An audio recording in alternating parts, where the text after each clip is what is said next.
스스로를 그리는 거, 그건 너에게 어떤 의미야? 이건 내 자화상인데 솔직히 좀 못 그려서 안 보여주려고 했어.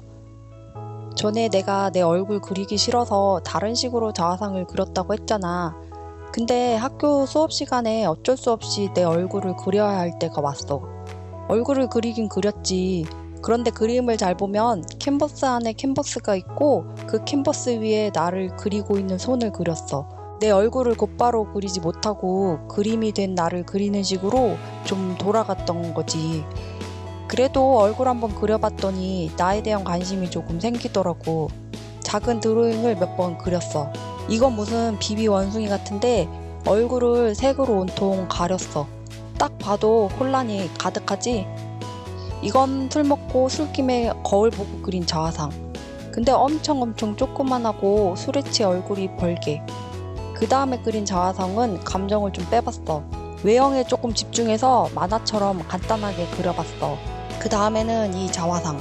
저번 영상에서 보여줬던 내 어릴 적 사진을 보고 그린 건데 그땐 내가 아니라 한 어린아이를 관찰하듯이 바라보고 그렸거든. 그런데 그제서야 내가 나의 내면을 조금 마주하게 됐던 것 같아.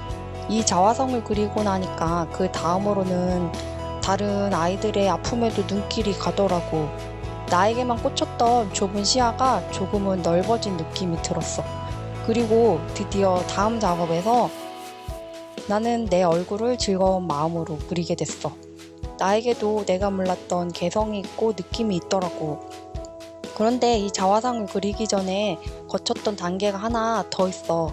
내 남편 얼굴을 먼저 그렸지. 내가 좋아하는 대상이고 또 타인이었기 때문에 그리는데 부담 없이 편하게 그릴 수 있었거든. 그렸던 방식을 보면 젯소를 칠한 캔버스에 아크릴로 먼저 과감하게 색을 입혔고 그 위에 오일 파스텔로 그림을 그렸어.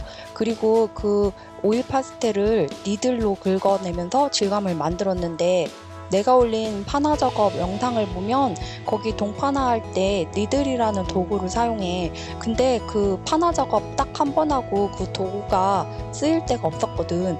그래서 도구가 아까워서 그걸 이용해서 그림 놀이처럼 남편 얼굴을 먼저 그려보니까 자신감이 확 붙더라고. 이어서 바로 내 얼굴을 그려봤지. 색감을 밝게 하고 싶어서 이번에는 바로 오일 파스텔로 그림을 그렸어. 그리고 니들로 동글동글 무늬를 내면서 오일 파스텔을 긁어냈지. 이번 자화상은 이번 작업과 다른 게 있는데 바로 내가 내켜서 그렸다는 거고 아주 재밌게 작업했다는 거야. 나를 그리려면 나의 내면을 한없이 들여다봐야 했는데 난 내 얼굴을 볼 생각을 못할 정도로 내 내면에는 아무것도 없을 거라 생각했거든. 그런데 코딱지만한 드로잉이라도 한 장 한 장 꾸역꾸역 그려오다 보니까 저 한쪽 구석에는 발산하고 싶어서 꿈틀거리고 있는 밝은 나도 있더라고. 그림을 그린다는 건, 특히 자화상을 그린다는 건 시간은 오래 걸렸지만 결국 나를 상처에서 회복시켜주는 치료 과정 같았어. 다음에는 또 어떤 내 모습을 발견하게 될까?